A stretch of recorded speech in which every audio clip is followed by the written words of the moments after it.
everybody, welcome back to the channel. We're working on this 95 XP with the 951 engine swapped into it. In the last episode I covered that I was taking out the carbs that I had in that were set up for a primer, and I'm swapping them with a fresh rebuilt set of carbs and switching back to a choke. During that process we discovered that the pipe was still rubbing on the left side of the hull here and had a slight crack, nothing too major yet. I ground down the pipe a little more. Didn't bother spray painting it yet because I'll get to that in a minute. I threw on some JB Weld on the crack just to hold it temporarily. Hopefully I can get my buddy Josh Wolf. He said he'd help me re-fiberglass it this winter. Shouldn't take much at all. But I drilled 2 small holes at the beginning and the end of the crack to help keep it from continuing, and then I filled it with JB Weld. We'll grind that down. We're ready to redo the fiberglass work, but this will get us by till the end of the season, and hopefully it won't crack anymore. Don't really plan on riding it much more this summer. I've got the TC Jet Pilot sortie event that I'll be riding it at. That's the event I really want it to hold up to because it's going to be doing some big jumping. As you've seen in some of my videos, hitting some big V-wake waves. So that's kind of what I wanted it to hold for until we can get it fiberglassed up properly. I'll give you a little quick preview, and then we'll get it fired up. So.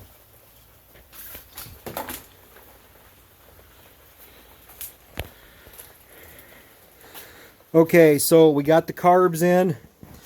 I had a big issue with the before. There was a little hex head bolt right down in there for the choke. Get my flashlight. I put an Allen or a set screw in there now, so both of them have set screws. What was happening was, I'll show you guys.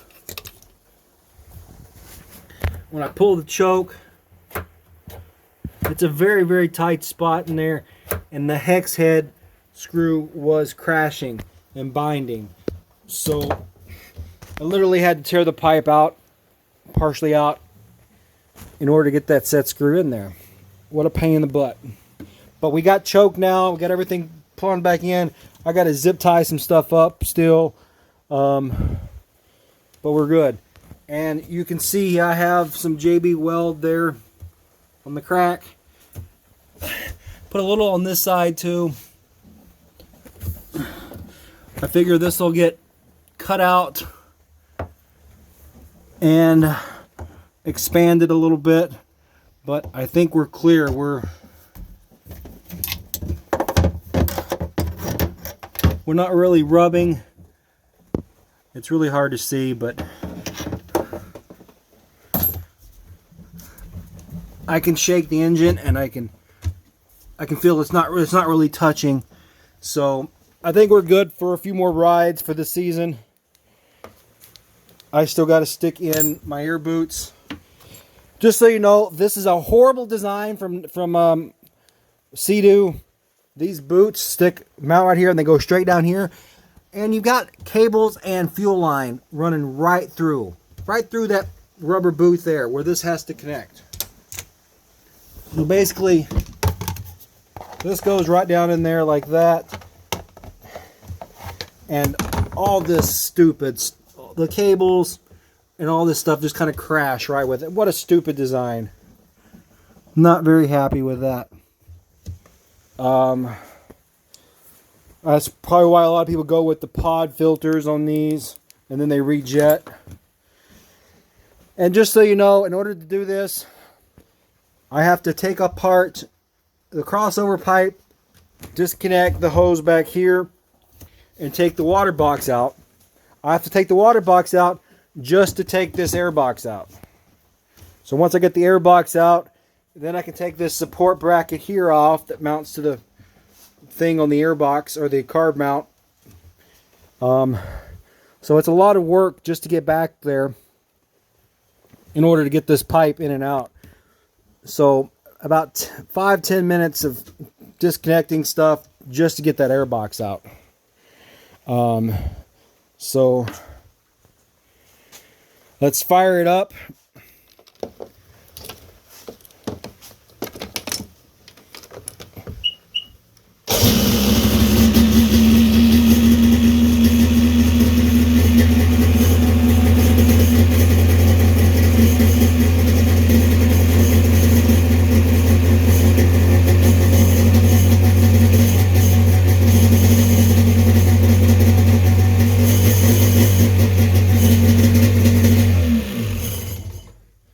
Sounds good.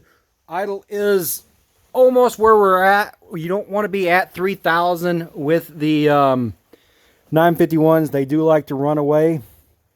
So we're about 2,800. Probably need to crack it down a little bit. Luckily, on the 951s, the idle is really accessible. It's right there. A little twist knob right there. So we can back it off a hair, and we should be good. Don't really want to run the 951 too much, not in the water, because again, they do like to run away, and that was one of the issues. I wanted to go back to Carb. So if it does run away, you can kind of kill it with the choke. With the primer, you do not have that option. With the primer, if you get a runaway, your best bet is to pull the spark plugs maybe. Or I don't know, that's the best bet most of the time, because there's a chance you can even kill the battery, disconnect the battery, and it will still run. So my go-to is normally just, the one time I had one run away is I pulled the spark plugs. But yeah, you got to be fast when you have the runaways. Don't panic. Just say, oh, it's runaway. Pull those boots off, or go for the battery, whatever you think is best. But do it fast before your engine run away and blows. The 951s like to do that, so we don't like to run them too much out of water. So we've got this west side trim still in here. We'll be working on removing that. Hopefully my cable trim will be here tomorrow. So my project then will be removing that and swapping it over.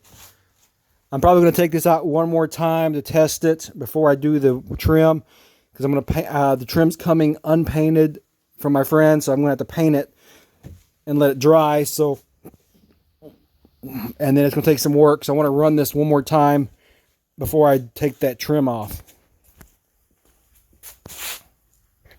So yep, I do have a mess here. Got some zip tying to do, some organizing to do. We'll get those boots back on and we'll be set.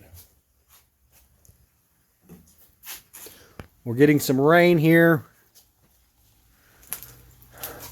So really nice to back the trailer up and just slide the ski right onto the cart. And so soon the 95 XP717 that's sitting over there will be sitting here, and I'll be doing some electrical work on that. So my good old motorcycle. When I'm not riding jet ski, I'm riding this bad boy. Me and my fiance, sometimes even her daughter, my daughter now. I don't like to call her stepdaughter. She's my daughter. She's a cutie. She likes to ride too. So, and here we have some more 717 motors. We've got another one in that GTI I got to pull. I'm hoping to disassemble some of these, get the PTOs off and the flywheels off, and we'll get them rebuilt. So that's a quick update. Got her fired up. Idle seems great. We'll adjust it once we're in the water. Hopefully we don't have any issues with the bolts on the exhaust breaking loose. Always a pain when that happens. We got everything torqued to spec. Got blue Loctite on stuff. Don't want to run it too much. You want to let that secure and set for 24 hours. So yeah, she's pretty much ready for the water. So hopefully we'll see some videos and some footage of this on the water, especially at the story. So stay tuned for that. Hope you guys have enjoyed this quick update. So part 2, again, we'll do fiberglass work on that over the winter, and Hope to see you guys in the next video. Hit like, please subscribe, leave a comment. Hope you guys like this little project. The 951 swap. It's a novelty swap. Sometimes I wish I would have just kept with an 800, but 951 just, it's the coolness factor.